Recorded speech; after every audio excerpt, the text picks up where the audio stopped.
Satu, dua, tiga. Assalamualaikum warahmatullahi wabarakatuh. Kami dari kelompok 1. Perkenalkan, saya Muhammad Farel Al-Fakir. Saya Fatimah Zahra Dwi Anggrani. Saya Noviatun Soleha. Saya Reni Fernando. Kami dari kelompok 1 akan menampilkan sebuah tugas drama yang bertemakan peran Indonesia dalam mengambil dan mewujudkan perdamaian dunia melalui hubungan internasional. Selamat menyaksikan. Hai Novi, sibuk banget kayaknya. Lagi ngapain? Hai Ren, lagi bacain tentang Indonesia sebagai tuan rumah G20 tahun lalu. Hah? G20? Apa itu? Tadi aku duduk ya. Jadi G20 itu semacam organisasi yang terdiri dari 19 negara, kalau nggak salah kepanjangannya Group of 20. Emang G20 itu ngapain aja sih? Mereka seperti mengadakan forum kerjasama untuk negara G20. Mereka melakukan kolaborasi negara internasional. Contohnya krisis pangan, energi, ekonomi, dan lain-lain. Jadi mereka bersatu untuk mencari solusi kedepannya. Gitu ya, berarti secara tidak langsung Indonesia juga ikut dalam berperan untuk menciptakan hubungan perdamaian melalui internasional, begitu ya? Nah, beneran.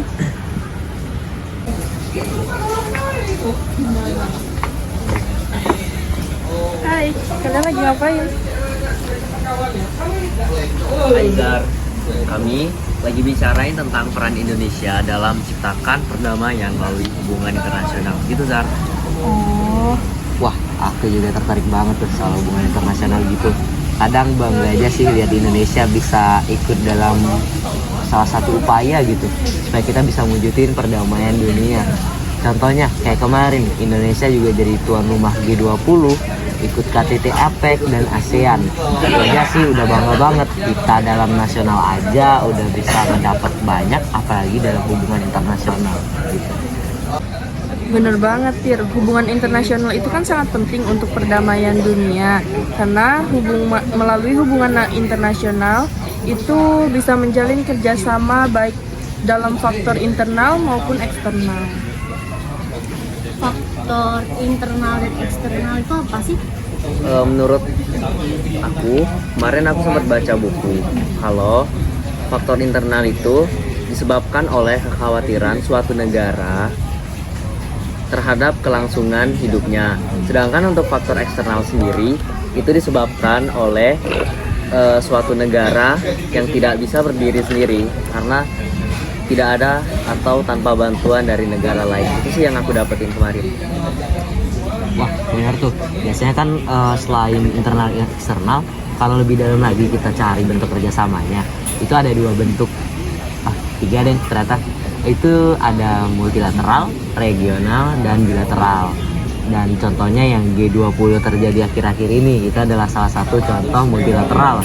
Karena itu terdiri dari banyak negara, terdiri dari banyak negara yang menjalin dan menjadi organisasi sehingga tercipta kerjasama multilateral. Hubungan internasional itu kan sangat penting.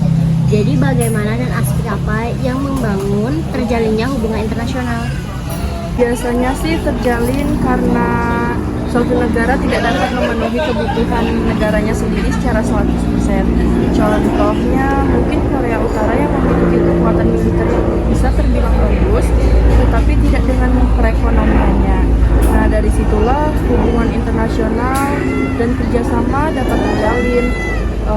Aspek-aspek yang membangun pun contohnya seperti negosiasi, ekonomi, lobby, propaganda, dan aspek-aspek lainnya gitu sih yang aku tahu.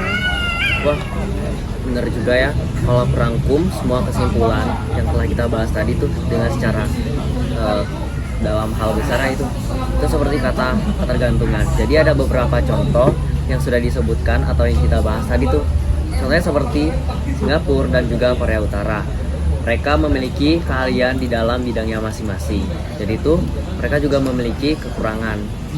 Maka dari itu kita juga memang harus membutuhkan dari bantuan satu sama lain. Keren ya?